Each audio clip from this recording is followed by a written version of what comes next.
mooy taalibe yi nga xamante ne en rapport avec sunu thème bi passé woon xale yi nga xamante ne dañuy rëcc ci biir mendicité xale yi nga xamante ne dañ leen toroxal foofu noonu ñu rëcc ci biir loolu noonu ñëw donc installé defal seen bopp. am na ñoo xamante ne ñu ngi ci côté corniche ba boo demee foofu noonu di nga leen fa fekk ci suufu pont yi c'est des anciens talibés yoo xamante ne donc dañoo fàq fàq boobu noonu donc loolu mooy waral ñoom tamit ñu installé wu ci nga xamante ne loolu mooy agression bi. cinquième point bi nga xamante ne moom la ñuy ñëw mooy ñi nga xamante ne donc seen parents yi dañoo divorcé. divorce bi léeg-léeg li koy waral donc parents yi déggoowuñu ñu divorce bu ñu divorcé donc kii ndaxte man gis naa ko kii mu nekk ci biir kër gi nekk ak jabaru papaam maltraité ko papa ji bu ñëwee du àtte dëgg far ci jabaram su ko defee mu gis ne man je ne suis pas le bienvenu ici mu dem yoonam nan lay tasanteel bandi yi ñoo koy accueillir man accueillir naa koo xamante ne sama kër donc loolu moo ko dal jabaru papaam la nekkal kooku di ko maltraité man maa ko fay au niveau de syndicat donc loolu noonu yëpp luy indi agression la donc mooy principale cause yi mais loolu noonu yëpp lu koy waral yëpp mooy comme lu ma ko waxee woon diine bu jiitoo ci nit ki ñàkk du la taxa naan petit ak quel que soit alpha moo tax ñun parents yi war nañoo góorgóorlu ci li nga xamante ne moom mooy sunu éducation doom yi sunu éducation parce que nit ki mënta am éducation te amul diine surtout na jiitu ci nit ki nañu yar sunu doom yi ci am diine nañu yar sunu doom yi bu ëllëg bu amee lu mu métti du tax ñun ñu def naka sudul noonu te gouvernement bi aussi moom am na ci part de responsabilité li nga xamante ne moom mooy agression yi bu ngeen seetloo bu baax ñi nga xamante ne comme sànq li ma ko waxee woon sama 3e point bi nga xamante ne moom laa débattre sànq ne de chômage bi moo ko waral da ngay am say lijaasa doo am liggéey loolu gouvernement bi la parce que gouvernement bi moom moo war a créer ay usines yoo xamante ne dafay recruter nit ñi. domaine de l'enseignement depuis 2013 ba léegi li nga xamante ne moom la ñuy former ci ay xale kenn jëlatu leen. muy xale yu góor muy xale yu jigéen kenn jëlatu leen waaw am na en 2013 ci boppam ñi nga xamante ne dañu leen recruter woon au niveau de école normale ba tey jii nii ñooñu ñu ngi def ay grève de la faim di def lu nekk ba léegi nii kenn jëlagu leen ñu ne leen at mi ngeen mais mënuñu leen affecté loolu aussi nga am jabar am doom ñu jël aussi ñi nga xamante ne da ngay nekk aussi ci wàll boo xamante ne yaa ngi liggéey état bi recruter la mu toog 1 mois wala 2 mois du la fay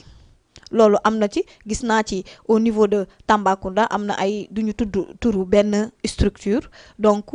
am ay structure yu fa nekk yoo xamante ne dañuy jël ay jeunes di leen liggéeyloo ay 3 mois 4 mois sans salaire mooy jeune bi dafay am désespoir dafay tax sax day encourager xale yi future génération bi nga xamante ne dañuy ñëw da leen di favoriser duñu nangooti jàng ndaxte dañ naan diw jàng na ba egg fii mais tekkiwul il faut te bu njëkk ba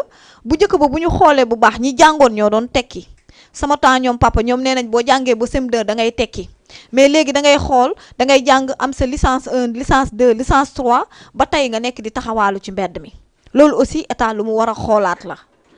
war na créer ay usines yoo xamante ne ni dafay recruter ay xale ku nekk ak domaine bi nga xamante ne fa la yëngatoo mu recruter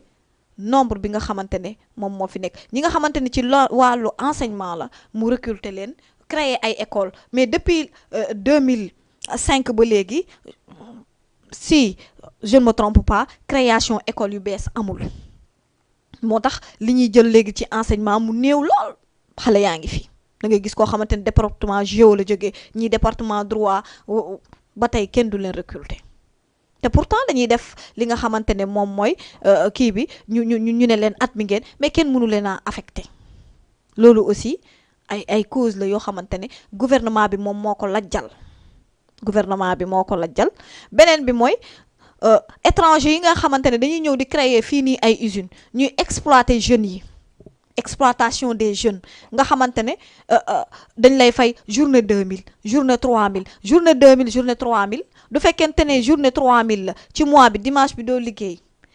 kenn du ko compter 90 000 francs moom ngay am par weer 90 000 francs fayul ndox fayul courant fayul location joxu la añ joxu la reer dundal sa jabar dundal say doom ma ñu waxante dëgg donc loolu noonu yëpp dafay indi li nga xamante ne moom mooy agression yi donc état bi war na créer des emplois pour les jeunes war na jóg ci loolu noonu état du Sénégal war na jóg ci li nga xamante ne moom mooy vraiment jeunes yi mën a am emploi implanter li nga xamante ne moom mooy ay usines yu doy structure boo jël rek mu def fa ku nekk l'homme qu'il faut à la place qu'il faut mu bañ a nekk ay kii sama doomu bàjjen la kii sama doomu nijaay la kii sama doomu nangam ñu fay teg l'homme qu'il faut à la place qu'il faut su ko defee dëkk bi mën a dem ca kanam je crois que loolu mooy doxal réew buñ fa jógee beneen bi mooy jeunes yi aussi ñoom aussi ay ñenn ñi moom dañu bëgg a bon kenn mun ci dara yow munoo nekk donc nga ne rek yow am nga diplôme c'est vrai que état bi recruté wu la état bi jëlu la état bi nangabu la mais étranger yi ñoo ngi fiy jóge ñoo ngi fii ñëw biir Sénégal état yi nu mu tërati yeneen dëkk yi ku ci mel ni Guinée Conakry ku ci mel ni Guinée Bissau ku ci mel ni Mali ñoom ñu ngi ñëw biir Sénégal di ñu fekk biir Sénégal amuñu benn étude di réussir biir Sénégal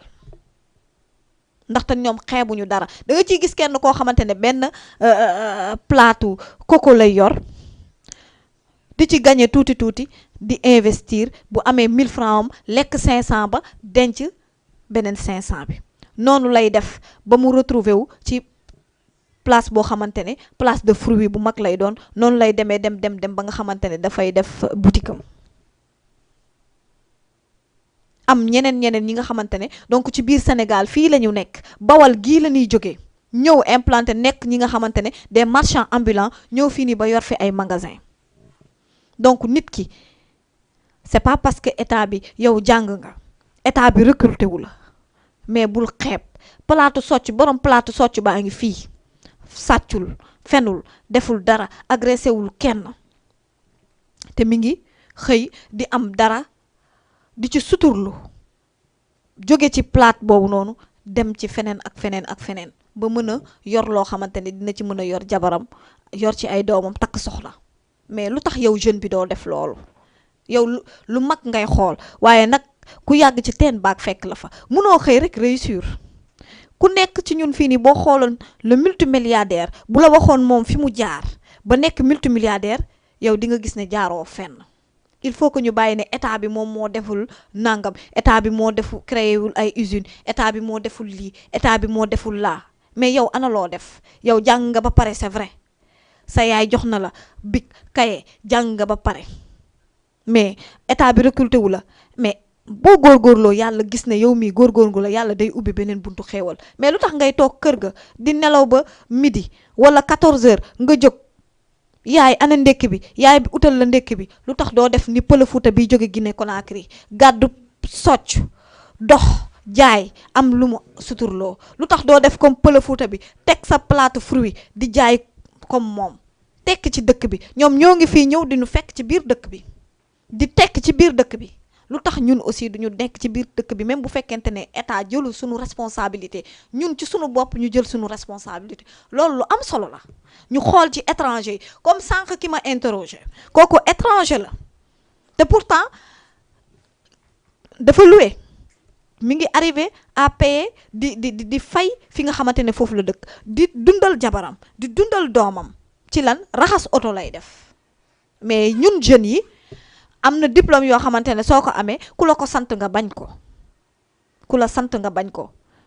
mais ku raamul booy yéeg escalier ba gën a ndaw moom ngay commencer waaye doo ñëw rek commencer ca kaw ca suuf la ñuy commencer pour egg donc nañu xoolaat jikko yi xoolaat defaraat jikko yi jeunes yi ngeen xam ne ñi ngeen di agressé muy góor ngeen agressé sa rakk la wala sa mag la ki ngay agressé bu dee jigéen la sa jigéen la, ki ngay agressé sa rakk bu jigéen la wala sa mag bu jigéen. boo ñëwoon fekk tey jii nii ki nga bokkal ndey ak baay ñu agressé ko du la neex. donc nañu xoolaat ñu xam ne ñun ñoo bokk ndey, ñun ñoo bokk baay. li ma yéene sama frère bi nekk ca kër ga ma yéene ko sama beneen frère, la ma yéene sama sœur ba nekk ca kër ga ma yéene ko beneen frère bi. loolu mooy doxal dëkk bi, waaye du fekkente ne man état recruté wu ma man nangam. ma ñëw ci leneen li mooy état bi aussi beneen, parce que nit mënul jël paaka jam nit te fekk nitu kese la. loolu aussi fautu état la, parce que état moom moo nekkul di def liggéeyam comme nu mu waree. su ma nee état ma dugal ci les douaniers ñi nga xamante ne ñoom ñooy nekk au niveau du porte d'entrée bi, dañuy bàyyi yamba bi di dugg, drogue bi di dugg, gaz bi aussi, parce que nit ki mënul jël di jëfandikoo dara di tàggalikoo ak sagoom. nit ki nga jël dara tàggalikoo ak sa sago ba pare ñu ne yow doo rey nit mënul tiim moromu nitam rey ko te fekk amul loo jëfandikoo. nit ak ni ko yàlla bindee, nit ak fitre bu mu àndal, nit dafa ànd ak fitre, yàlla daf ko bindee ak fitre, jub la ko yàlla bindee. donc dëng-dëng yi nga xamante ne moom la ñuy am ci diggante bi,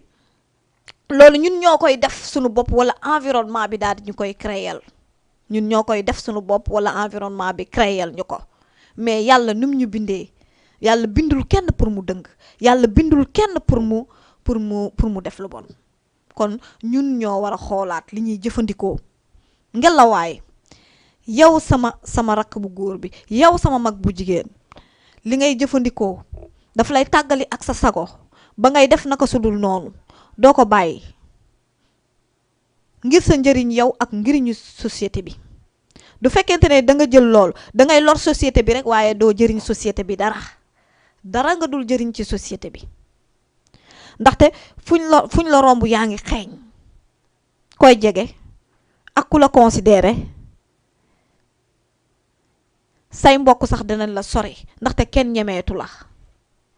dellu si waatal ci société bi, xam ne société bi soxla na la. loolu moo ci am solo. gis nga société bi, gis nga ñawkatu dàll bi ku am solo la ci société bi.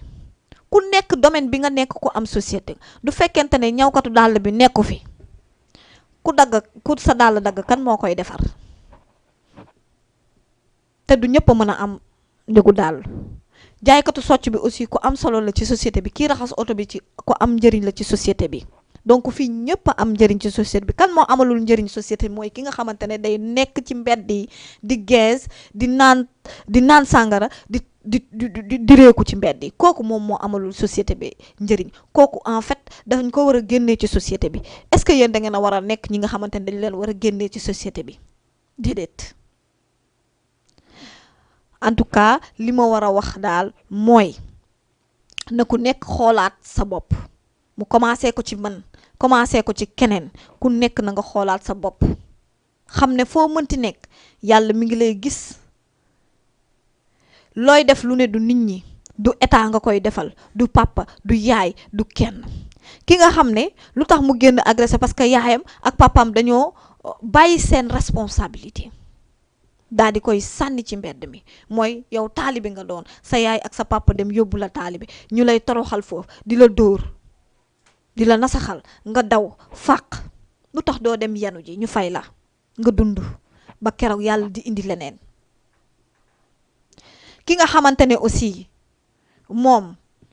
yaayam ak papaam dañ doon sëy, divorce am, ñu toroxal ko ci kër gi ba finalement lu teew doo toog muñ.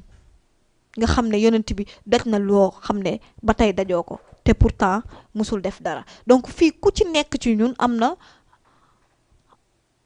foo jaar. muñ lu am solo la. nga toog ba muñ ba tekki, loolu mooy jom. mais man dañ ma toroxal ci biir kër gi, damay daw génn. nga daw génn après nga dem ci mbedd mi, nga dundee sàcc, dundee gaz. pour yow fi mu nekk nii yaa ngi defante ak waa kër gi, yaa ngi defante ak sa jabaru papa bi nekk ci biir kër gi, yaa ngi defante ak sa papa. non, sa bopp ngay def. ree na la sa noon ree na la xam nga lan mooy faj noonu dëgg mu métti métti nga toog jàng bu dee jàngoo nga dem jàngi métier bu dee jàngoo métier nga dem defi commerce mu gis ne yaa ngi tekki nga tekki ñëw defal ko gis nga ki la doon xañ juróomi dërëm boo taseeg moom may ko 5000 loolu mooy defante ak sa noon boo xamee sa noon saay boo xëyee dee ko may mais soo jàngul wala jàngiwoo métier wala defoo dara doo may sa noon da lay ree fu mu romb mi ngi lay ree beneen bi ñu ñëwaat ci nga xamante ne moom nee na moom dafa jàng ba réussir état bi recruté wu ko état bi recruté wu la léegi looy def da ngay jënd ay armes boo jëndee ay armes bàyyi ba guddi nga attaqué banque yi attaqué nangam xaalis yi fa nekk xaalis yi jàmbur la koy defanteel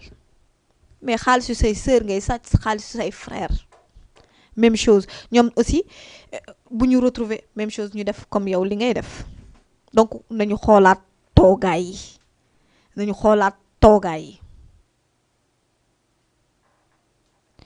beneen bi mooy agresseurs yi ñi nga xamante ne dañuy dugg ci banque yi dugg ci ay kër yoo xamante ne ñooñu am nañu teraanga attaqué leen ñooñu ñu ci ëpp am na ñoo xamante ne nee nañ c'est des anciens militaires yoo xamante ne dañ leen libéré état bi aussi am na ci part de responsabilité mais nit ki boo ko jëlee nga recruter ko mu nekk militaire boo ko recruter mu nekk militaire pendant 2 ans nga former ko jàngal ko nu ñuy jamee paaka jàngal ko nu ñuy fetalee nit kooku waroo ko libérer mu génn ci nature bi kooku mën na def nit lu bon donc loolu aussi part de responsabilité état la mais du ma ne part de responsabilité état bi rek la mais part de responsabilité ki nga xamante ne moom aussi dafay jóg pour dem agresser yow état bi libéré na la demal defi leneen c'est pas la fin du monde état bi libéré na la xam nga nu ñuy jamee xam nga nu ñuy fetale mais loolu taxulaa jóg parce que demoo guerre yow dañ la formé woon pour dem guerre léegi ñu ne la noppal nañ la demal defi leneen li ñu war a mën a def ci dëkk bi bari na te doo rey kenn doo jam kenn li ñu war a def ci dëkk bi bari na te doo jam kenn